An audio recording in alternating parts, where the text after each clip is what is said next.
Hey everyone, this is the Lifestream crew. In this new roundup, we will be catching you up on all the recent Square Enix news as well as filling you in on anything you might have missed in the gaming world. First up, we're getting a port of Final Fantasy VII coming to Xbox One and Nintendo Switch on March 26th, and that's available to pre-order now. Still no news on when that remake is gonna get an actual gameplay trailer though? Well, alongside that, we've got the very exciting news that both the Final Fantasy X-2 HD Remaster and Final Fantasy XII The Zodiac Age are also going to be released on Xbox One and Nintendo Switch. The announcement came with some seriously gorgeous new Final Fantasy XII artwork, and the news that the Xbox One and Switch versions of the Zodiac Age will give players the ability to reset and change the jobs each party member holds, plus provide more space for 3 separate gambit sets per character, as well as some other really cool improvements which, if you've ever played the game, you know will give you a ton more flexibility and make prepping for big battles a lot quicker and easier. The Final Fantasy X-2 HD Remaster will be out on Xbox One and Switch on April 16th, and Final Fantasy XII The Zodiac Age on April 30th, and both are now available to pre-order, so go check them out. In Final Fantasy XIV news for this week, the new expansion Shadowbringers is due out in June, and we're going to be getting more details about it during the opening keynote of the Final Fantasy XIV Fan Festival on March 23rd. It's worth looking out for because there's been speculation that they could be revealing a dancer class, which might function as a healer. The bonus items for pre-ordering the expansion were announced on March 1st, so if you haven't seen it yet, there's the Aetheryte earring, which gives you a 30% experience boost to classes below level 70, and a Gremlin minion, who you can see in the Shadowbringer trailers. They've also announced that in order to prepare for the release of the new expansion, a new data center is going to be created in each region, one for North America and one for Europe. On April 2nd, the EU data center will be splitting from the current single center into Chaos and Light, while North America is adding Crystal alongside Ether and Primal on April 23rd, and servers will be split between the two, so expect some outages around then. But this will hopefully prevent those long queues for Stormblood. Remember those 3-hour waits? Yikes! These expansions are also opening up options for players to move worlds both permanently and for shorter visits, and there is a potential for guild compensation as well. Patch 4.56 is expected to drop soon and continue the main story quest, and the ability to visit worlds will be coming after that in 4.57. It's also been announced that we're going to be getting some free updates and paid for DLC for Kingdom Hearts 3 this year. Fans of the series are probably already familiar with the critical mode that adds an extra element of challenge to the games by reducing the health, strength, and abilities of playable characters. And this is something director Tetsuya Nomura says will be added as an update before the end of the year, which is probably just as well considering how easy the game is. I mean, it would be nice to have some difficulty options, wouldn't it?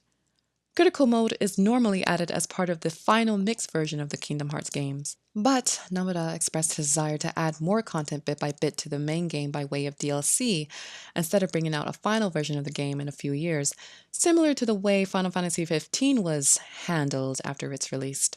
On that note, Nomura also discussed bringing out premium DLCs to add to the story and fill in any gaps. That's a pretty big ask for a game with such a deep story as Kingdom Hearts 3. It's hard to see what could be added without making it even more complicated and hard to follow. But maybe this way we'll actually get some Final Fantasy characters in the game that is, meant to be half of this crossover series anyways? Yes? No?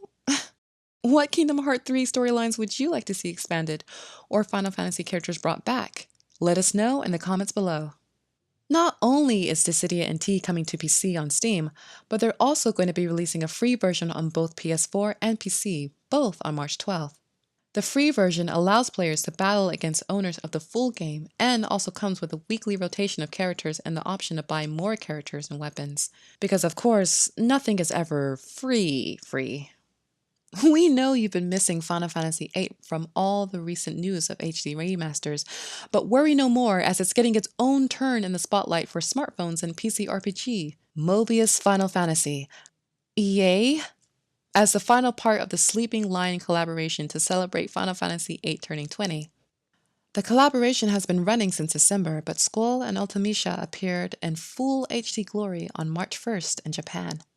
Our final piece of Square Enix news is about Left Alive, which was released on February 28th in Japan, and has not only already had its price slashed by 44%, but now it's also looking like Square Enix are disabling streaming for the game after it started raking in pretty terrible reviews, which, smart move Square, that's never backfired on anybody. The game, which is sitting at only 1.8 out of 5 stars on Amazon Japan, throws up an "application is not authorized" message when players try to stream it on YouTube. It's set to release in North America and Europe on March 5th, so I guess then we'll get to see how bad it really is. We've also had the trailer drop for the very cute Pokemon Sword and Shield, which will be coming to Switch in late 2019. The trailer gives us a first look at the new region Galar, which is where the game will be set, as well as the 3 new starters, Grookey, Scorbunny, and Sobble, who are pretty adorable. As you all know, the much-anticipated looter-shooter Anthem, which the Mass Effect series was shelved for, is a massive flop. So maybe choosing it over Mass Effect was a massive mistake? Yikes! Sadly for developer BioWare, this meant it only managed to rake in a fraction of the physical sales of Destiny and Mass Effect Andromeda in their first weeks, and led to its price being slashed on Amazon just a week after its release. But hey, at least Apex Legends is great! This segues us nicely into all the reports on financial problems and layoffs in the gaming world. You might have heard that Activision Blizzard, despite announcing record profits, are going to be laying off around 800 people. And there have also been reports of large-scale redundancies at ArenaNet and one of EA's studios. It's particularly abhorrent as Activision Blizzard's Bobby Kotick along with EA's Andrew Wilson are among some of the most overpaid CEOs in all of the US.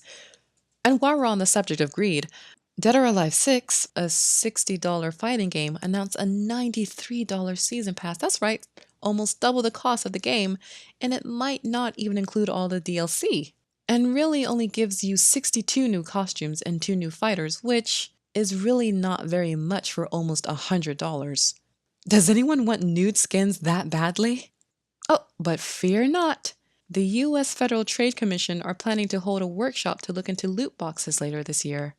This is the first sign we've had of the US government taking serious action against the issue of loot boxes, which have been described as blurring the lines between gambling and gaming, and are frequently mechanics seen in games marketed at quite young children.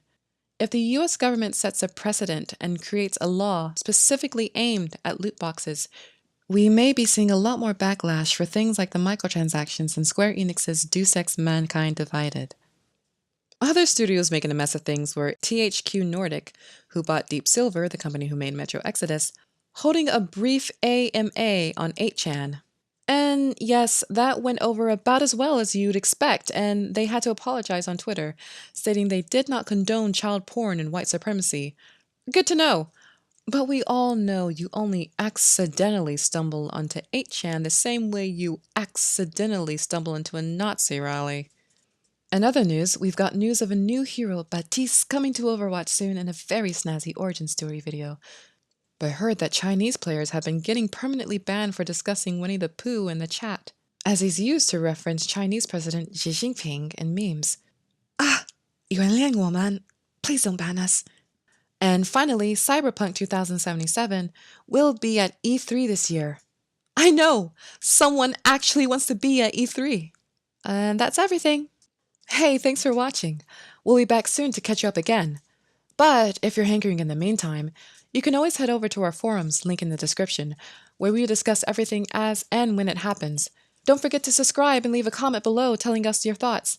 Give us a like, unless you didn't like us, of course, and hit that bell icon if you want to be notified next time we upload.